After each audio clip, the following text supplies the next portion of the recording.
ओम शांति। आज के 11 जून 2026 बाबार अमूल्य महावाक्य आमरा शुनब।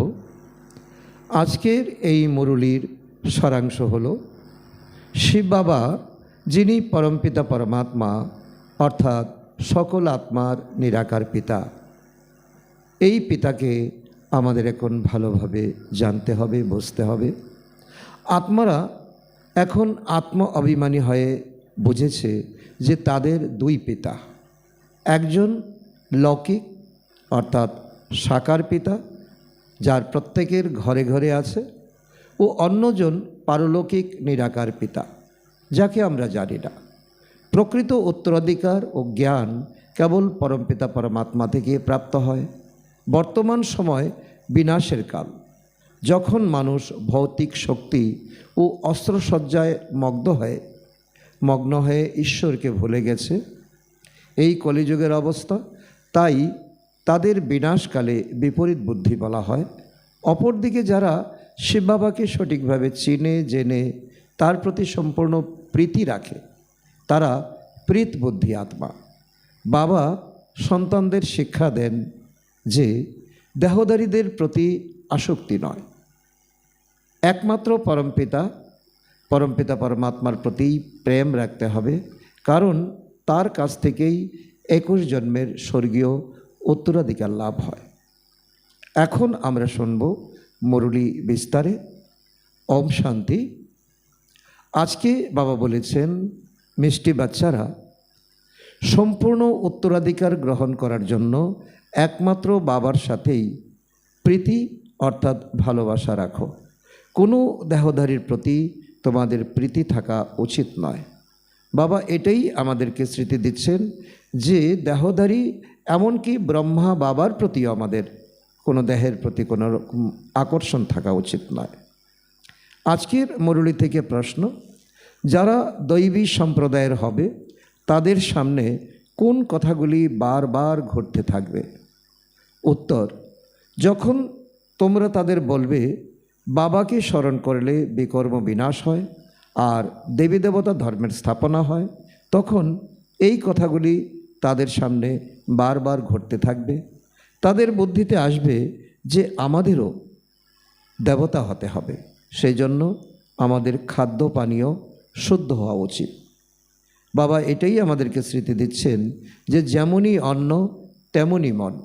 এটা ততক্ষণ পর্যন্ত না আমাদের শুদ্ধ হবে, তখন শুদ্ধ হবে যখন বাবার প্রতি আমাদের আকর্ষণ বাড়বে, যখন আমরা বুঝব যে বাবাকে স্মরণ করলে আমাদের বিকর্ম বিনাশ হবে আর এই দৈবী ধর্মের স্থাপনা হবে। এখন আমিও যদি পুরুষার্থ করে দৌড়ে গিয়ে আমিও যদি এখন আমার পদ আমি নিজে নিশ্চয় করি, তাহলে অবশ্যই আমি উঁচু পদ আসীন হতে পারবো, দেবী দেবতা হতে পারবো। আজকের গীত, ভোলানাথের মতো অনন্য আর কেউ নেই, বিগ্রিকে বানানোর জন্য আর কেউ নেই দুনিয়াতে। ওম শান্তি। ভোলানাথের বাচ্চারা শুনছে, কার থেকে শুনছে? ভোলানাথের কাছ থেকে। শিব বাবাকে বলা হয় ভোলানাথ। তিনি ভোলানাথ অর্থাৎ তিনি বিগ্রিকে বানানো, অর্থাৎ মায়া রাবণ আমাদের আত্মাকে যে বিগড়ে দিয়েছে, অর্থাৎ আমাদের মন বুদ্ধিকে যে তমপ্রধান করেছে, তাকে এখন সঠিক করার জন্য বাবা ভোলানাথ এসেছেন আমাদের থেকে অবগুণ নিয়ে আমাদেরকে সুগুণ দিতে। ভোলানাথের বাচ্চা অর্থাৎ শিব বাবার সন্তান আত্মারা এই কান দিয়ে শুনছে। বাচ্চারা, তোমরা এখন আত্ম অভিমানী হয়েছ। বাচ্চারা টেপ রেকর্ডারে মুরুলি শুনেও মনে করে যে শিব বাবা আমাদের নিজ পরিচয় দিচ্ছেন, আমি সর্ব আত্মাদের পিতা, যাকে তোমরা পরমপিতা পরমাত্মা অর্থাৎ পরমাত্মা বলে থাকো। বাবা বলছেন যে তাকে ফাদারও বলা হয়। কে বলে উনি ফাদার? আত্মা বলে। এখন যখন আমরা আত্মা নিশ্চয় করব, তখন আত্মারা আমরা অনুভব করব যে আমাদের আত্মাকে এখন বিগড়ে গেছে আত্মা, এই বিগড়ে যাওয়া আত্মাকে এখন শিক্ষা দিয়ে পবিত্র করতে বাবা এসেছেন। তিনিই আমাদের টিচার। আত্মা এখন জ্ঞান প্রাপ্ত করছে, আর কোনো মানুষ মাত্রেরই এই জ্ঞান নেই। আমরা আত্মাদের দুই পিতা, একজন সাকার, একজন নিরাকার। পরম পিতা ছাড়া এই জ্ঞান কেউ দিতে পারে না, বাবা ছাড়া আর কেউ জিজ্ঞাসাও করতে পারে না। বাবা বলছে যে এখন বাবা ছাড়া আর কেউ জিজ্ঞাসা করতে পারে না, তোমাদের পারলৌকিক পিতাকে তোমরা চেনো? পারলৌকিক পিতার নাম কি, রূপ কি, কী কর্তব্য ওনার, একমাত্র তিনি ছাড়া আর কেউ জিজ্ঞাসা করতে পারে না, আর কেউ এই জ্ঞান দিতেও পারে না।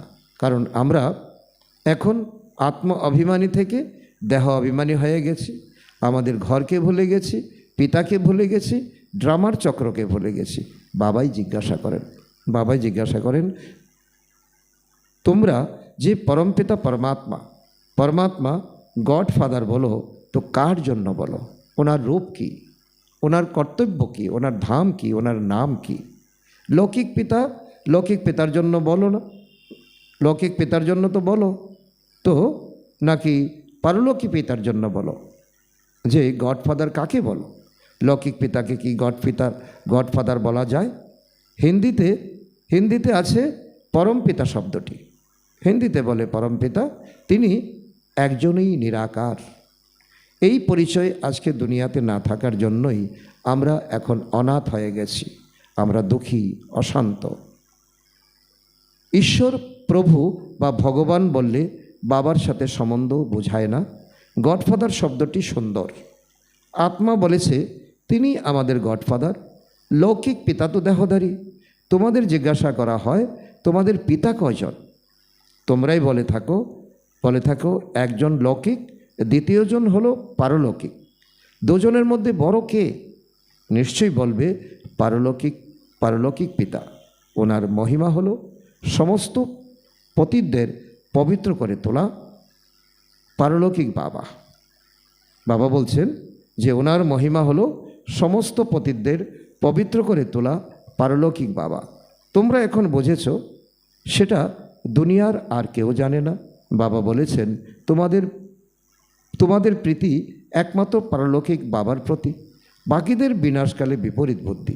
এখন বিনাশের সময়, মহাভারতের লড়াই এখন শুরু হবে। এরোপ্লেন, ট্যাঙ্ক ইত্যাদি একে অপরকে সাপ্লাই করে চলছে। বাবা বলছেন যে এখন অচিরেই এখন যুদ্ধ শুরু হবে, বিশ্বযুদ্ধ শুরু হবে। তার জন্য এক দেশ অন্য দেশের কাছে আগ্নেয়াস্ত্র বিক্রি করছে, অন্যকেও সমৃদ্ধ করছে। তোমরা মরো, তাতে তাদের জন্য কোনো রকম মানবিকতা নেই। পয়সার বিনিময়ে যার যেটা প্রয়োজন দিয়ে যাচ্ছে, ধারও করে যাচ্ছে। ধারে নিয়ে যাও, তুমি মেরে আসো, তারপর তোমাকে আমি ধারে দেব। একজন অন্য দেশের প্রতি শত্রুতা উদ্ধার করছে। এরোপ্লেন, বারুদ, আগ্নেয়াস্ত্র ইত্যাদি সব কিনছে। এইসব জিনিস প্রচণ্ড ব্যয়বহুল। বিদেশিরা তৈরি করে তারপর বিক্রি করে দেয়। ভারতবাসীরা এরোপ্লেন ইত্যাদি বিক্রি করে না। এইসব জিনিস বাইরে থেকে আসে, যা কিনবে সেটা তো নিশ্চয়ই কাজে লাগাবে। কারণ আগ্নেয়াস্ত্র কিনেছে রেখে দেওয়ার জন্য নয়, এটা ব্যবহার করা হবে, ফেলে দেওয়ার জন্য তো কিনবে না।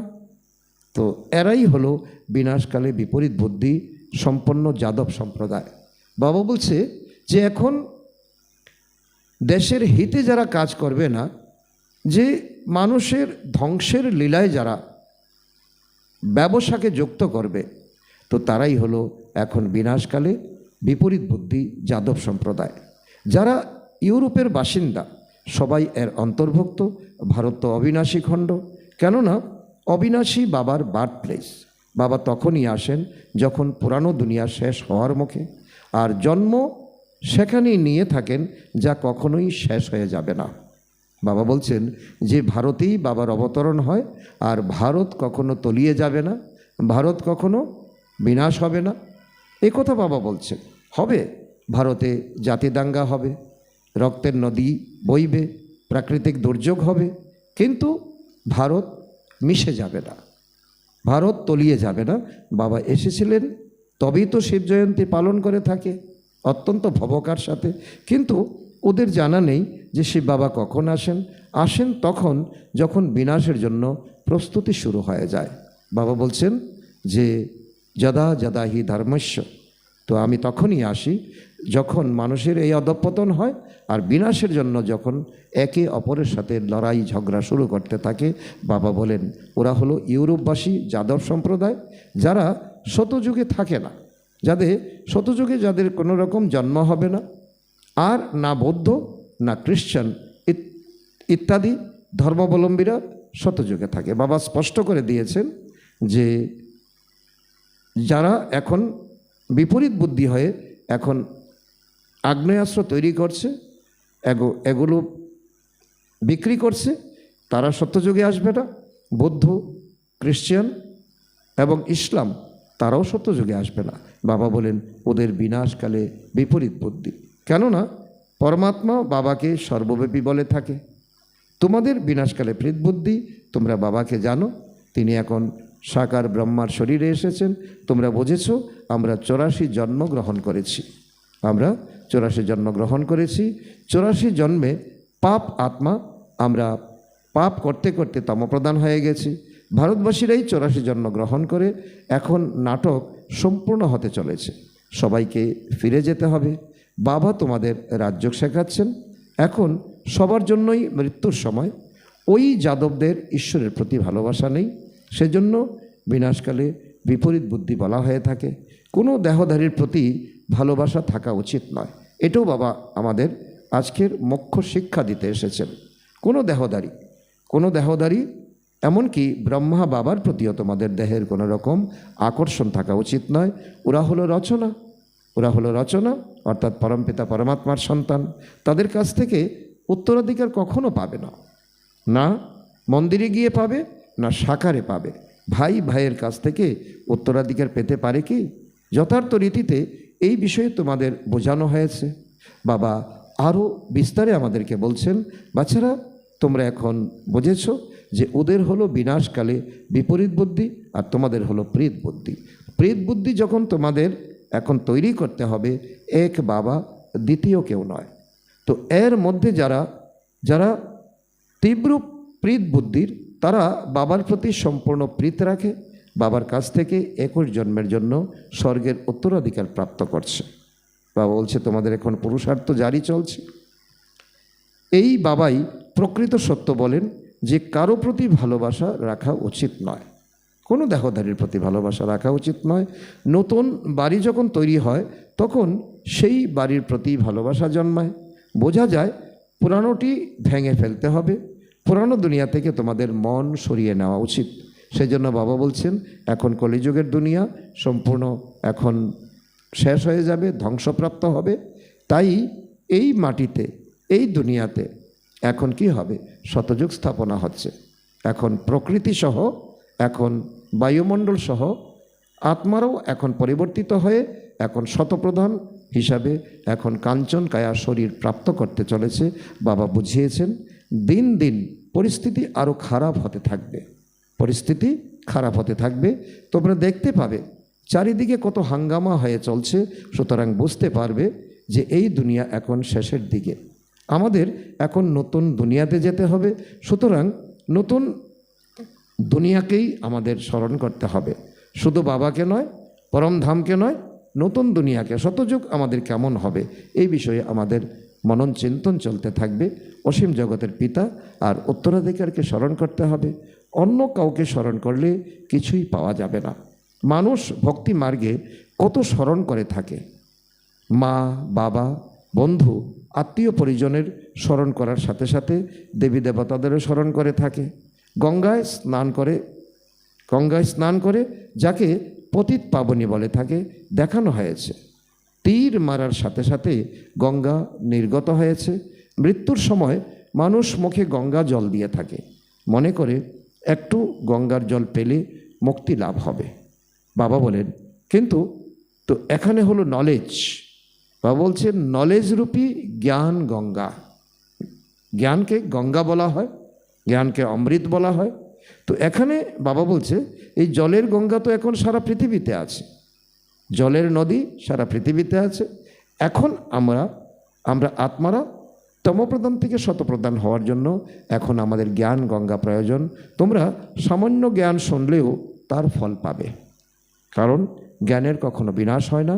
এ হলো জ্ঞান শোনার বিষয়। শুনে বিচার সাগর মন্থন করবে। অমৃত পান করার বস্তু নয়, এ হলো নলেজ। জ্ঞানকে অমৃত বলা হয়, আসলে তা পান করার নয়। ভক্তিতে অনেক কিছু দেখিয়েছে, অমৃত পান করে অসুর দেবতা হয়ে গেছে, তা নয়। বাবা বলছে আন্তরিক স্থিতি, আন্তরিক বৃত্তি, আচার ব্যবহার, চাল চলন, তাকেই আমাদের পরিবর্তন করতে হবে। অর্থাৎ আমাদের এই সময় আমাদের দিব্যগুণ ধারণ করতে হবে। তো এমনটা ভেবো না যে ভোগের দিন তোমাদের অমৃত পান করানো হয়, তো ওটা শুধুই মিষ্টি জল। এ হলো জ্ঞানের কথা।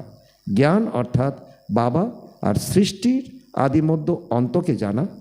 এই সৃষ্টিচক্র কিভাবে ঘুরে, কারা 84 জন্ম নিয়ে থাকে, যারা দেবতা ছিল তারাই 84 জন্ম ভোগ করে পতিত হয়ে যায়। বাবা এসে তারপর কাঁটা থেকে ফুলে পরিণত করেন। বাবা তার রহস্য খুলে বলছেন, মানুষ দেহ অভিমানে এসে 5 বিকারে ফেসে যায়। এখন হলো রাবণ রাজ্য, শতযুগ ছিল দৈবী রাজ্য। শিব বাবাই স্বর্গের রচয়িতা, সূর্যবংশীয় লক্ষ্মীনারায়ণের রাজ্য ছিল। তোমরা জানো এখন আবার স্থাপনা হচ্ছে। তোমাদের বিনাশকালে প্রেতবুদ্ধি, সেই জন্য বিজয়ী হও। সম্পূর্ণ বিশ্বের উপর তোমরা বিজয় প্রাপ্ত করে থাকো, এটাই যথার্থ রীতিতে স্মরণ রাখতে হবে। আমাদের এখন ভূমিকা কি, দায়িত্ব কি, এটা এখন যথার্থ রীতিতে স্মরণ রাখতে হবে।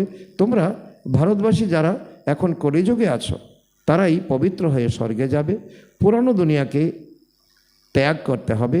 এই যে বিকারগ্রস্ত সম্বন্ধ, একই বন্ধন বলে। বাবা বলছে যে বিকারগ্রস্ত সম্বন্ধ, যে দেহদারির প্রতি লাগাব ঝোঁকাব, মোহ মায়া মমতা, তো এটাই বাবা বলে কি বন্ধন, বিকারগ্রস্ত সম্বন্ধ। তোমরা বিকারী বন্ধন থেকে বেরিয়ে নির্বিকারী সম্পর্কের মধ্যে প্রবেশ করতে চলেছ। শতযুগে তোমরা যেইভাবে থাকবে তার সেটা এখন প্রাক মুহূর্ত, অর্থাৎ ট্রেনিং পিরিয়ড তোমাদের চলছে। এর পরবর্তী জন্মে তোমরা বিকারী বন্ধনে কখনো জড়াবে না। কোথায়? শতযুগে। শতযুগে নির্বিকারী সম্পর্ক। তো এই সময় হলো আসুরি বন্ধন। আত্মা বলে আমাদের প্রীতি হলো শিব বাবার প্রতি। তোমাদের ব্রাহ্মণদের বাবার সাথে প্রীতি, অর্থাৎ প্রীতি কেননা যথার্থ রীতিতে তাকে জেনেছ। বাবাকে সৃষ্টিচক্রকে জেনে তোমরা অন্যদেরও বোঝাচ্ছ। যত অন্যদের বোঝাবে তত অনেকের কল্যাণ করবে। যে ভালো করে বুঝেছে যে বিচক্ষণ এবং উঁচু পদ সে প্রাপ্ত করবে। সার্ভিস কম করলে পদও কমে যাবে। সম্পূর্ণ দুনিয়া এখন পতিত। প্রত্যেককে পতিত থেকে পবিত্র হওয়ার পথ বলে দিতে হবে, অন্য কোনো উপায় নেই। স্মরণ দ্বারাই বিকর্ম বিনাশ হবে।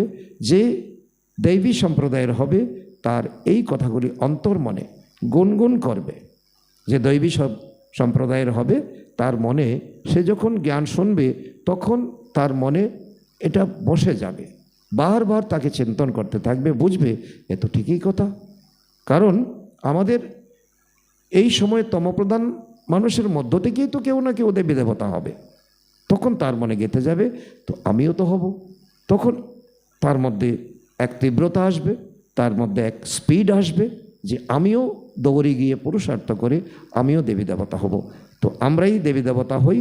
সুতরাং আমাদের ভোজনও শুদ্ধ হওয়া উচিত, কারণ শুদ্ধ অন্ন শুদ্ধ মন, যেমন অন্ন তেমন মন। দৈবীগুণ এখানে ধারণ করতে হবে, সর্বগুণ সম্পন্ন হতে হবে। তোমরা এখন হতে চলেছ।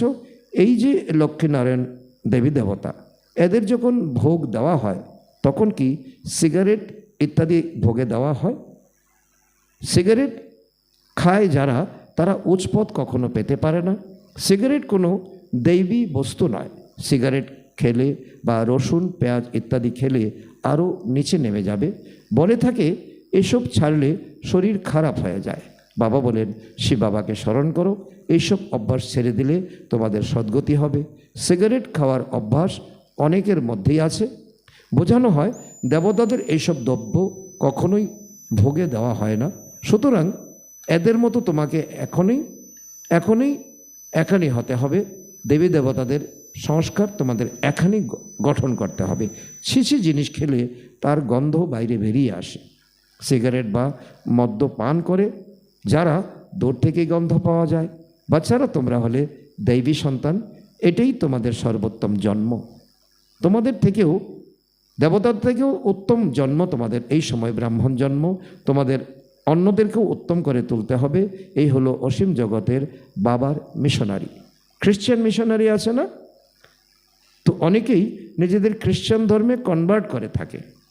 ছিল প্রথমে হিন্দু ধর্মে, তো হয়ে গেছে খ্রিশ্চান। তো এই হলো ঈশ্বরীয় মিশনারি।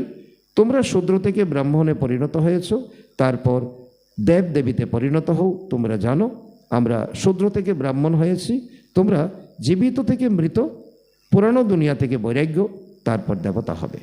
তোমরা এখন জীবন মৃত অবস্থা তৈরি করো। জীবিত আছো কিন্তু পুরানো সংস্কার থেকে তোমরা মৃত, পুরানো দুনিয়া থেকে বৈরাগ্য, তবেই তোমরা দেবী দেবতা হতে পারবে। তোমাদের এই সময় যে পরমাত্মার শিক্ষা, সেটা তোমরা ধারণ করতে পারবে। তোমরা গর্ভের মাধ্যমে জন্মগ্রহণ করবে। তো এখানে বাবা তোমাদের ধার্মিক করে তোলার জন্য, ধার্মিক করে তোলার জন্য গ্রহণ করেছেন। বাবা তোমাদের তার নিজের করেছেন, কারণ বাবা তোমাদেরকে আপন করেছেন। বাবা তোমাদেরকে পড়াচ্ছেন। তিনি পিতা, তিনি শিক্ষক, তিনি সদ্গুরু। তোমরা প্রথমে ব্রাহ্মণ হও, তারপর তোমরা দেবতা হবে।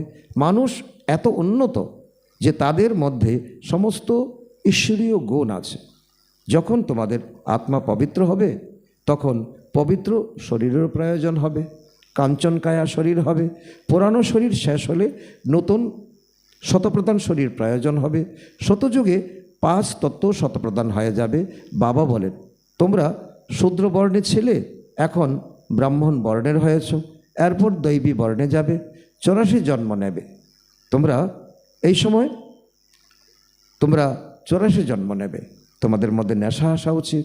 ব্রাহ্মণ বর্ণদের গুপ্ত করে দেওয়া হয়েছে। এখন বাবা শূদ্র থেকে ব্রাহ্মণ, তারপর দেবতা করে তোলেন। এই বর্ণে আমাদেরকে ঘুরে ঘুরে আসতে হয়। এখন ব্রাহ্মণ, তারপর আমরা দেবতা হব, তারপর ক্ষত্রিয়, বৈশ্য, শূদ্র, তারপর আবার ব্রাহ্মণ। ব্রাহ্মণ হলো শীর্ষ।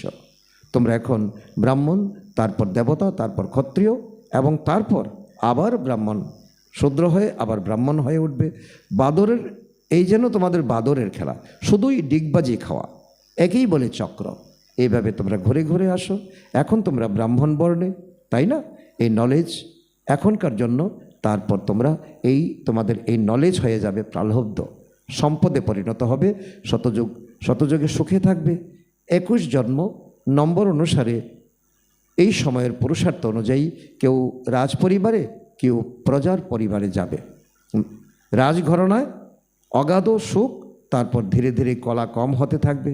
তোমরা 84 জন্মের জ্ঞান পেয়েছো, স্মৃতি এসেছে না? বাবা এসে বোঝান, মিষ্টি মিষ্টি বাচ্চারা, তোমাদের এখন 84 জন্ম সম্পূর্ণ হয়েছে। কেউ 84 জন্ম, 80, 50 বা 60 জন্ম নিয়েছে। সবচেয়ে বেশি সুখ তোমরা ভারতবাসী দেখে থাকো। এই ড্রামায় তোমাদের নাম একেবারে প্রসিদ্ধ। দেবতার থেকেও তোমাদের উচ্চ জীবন, হিরেতুল্য জীবন তোমাদের ব্রাহ্মণ জীবন। তোমরা জানো আমরাই পূজ্য হয়ে উঠি। শতযুগে আমরা কাউকে পূজা করি না, আর তার জন্য এখন আমাদের সংস্কার, জ্ঞান, ভক্তি, বৈরাগ্য।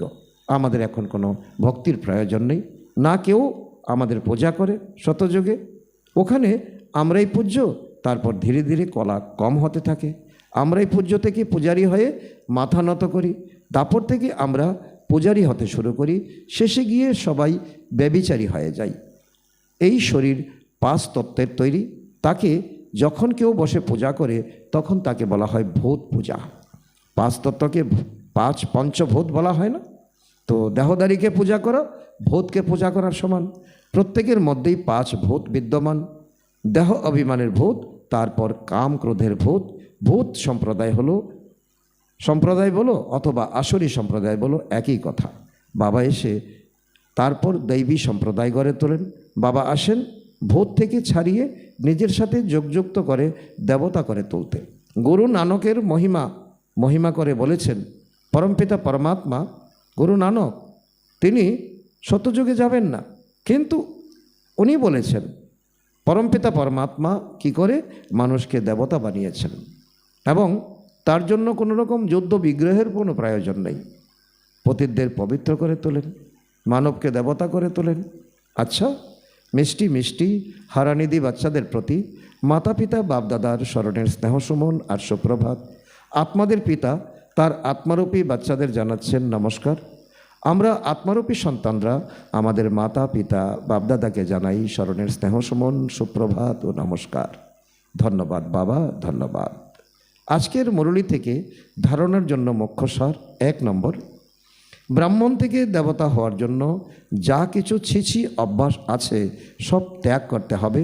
শূদ্রদের ব্রাহ্মণ ধর্মে কনভার্ট করে দেবতা করে তোলার জন্য ঈশ্বরীয় মিশনের কাজে তো সহযোগী হতে হবে। মদ, সিগারেট বা যা কিছু খারাপ অভ্যাস আছে তা দূর করতে হবে। নাম্বার 2, এই বিনাশের সময় শুধু এক বাবার প্রতি প্রকৃত ভালোবাসা রাখতে হবে।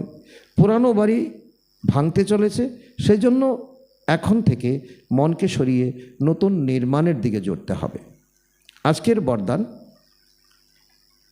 শ্রেষ্ঠ কর্মের দ্বারা স্মরণ অর্থাৎ সমীরণযোগ্য হওয়া, যোগযুক্ত যুক্তিযুক্ত ভব।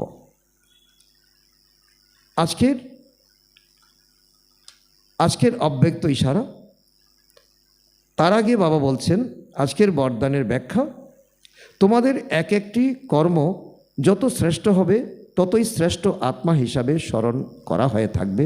ভক্তিতে নাম জপ করে, কিন্তু এখানে যে শ্রেষ্ঠ আত্মারা আছে তাদের গুণ এবং কর্মকে উদাহরণস্বরূপ স্মরণ করা হয়ে থাকে। তাই তোমরা শ্রেষ্ঠ কর্মের আধারে স্মরণযোগ্য হতে থাকবে। এর জন্য যোগযুক্ত হও। যোগযুক্ত হলে প্রতিটি সংকল্প, শব্দ বা কর্ম অবশ্যই যুক্তিযুক্ত হবে। এতে অযৌক্তিক কর্ম বা সংকল্প থাকতেই পারে না। এও হলো কানেকশন। আজকের স্লোগান, নিমিত্ত আর নির্মাণচিত, এটাই হলো প্রকৃত সেবাধারীর লক্ষণ। আজকের অব্যক্ত ইশারা, সদা হাসি খুশি থাকার জন্য নিজের নেচারকে সরল বানাও, সহনশীল হও। এর অন্তর্ভুক্ত বাবা বলেছেন সরলচিত নেচার হলে হাসি খুশি থাকার সঙ্গে সঙ্গে নয়নের দ্বারা, মুখের দ্বারা আর চলনের দ্বারা মধুরতা প্রত্যক্ষ রূপে দেখা দেবে। কখনোই মুখ দিয়ে কটুবচন নির্গত হবে না। তাদের হৃদয়, বুদ্ধি, বাণী সব এক সমান হবে। মনে এক আর বাণীতে আলাদা, এই সরলতার নিদর্শন নয়। সরল স্বভাবের যারা, তারা সদা নির্মাণচিত, নিরহংকারী, নিঃস্বার্থী হয়ে থাকে। আচ্ছা, ওম শান্তি।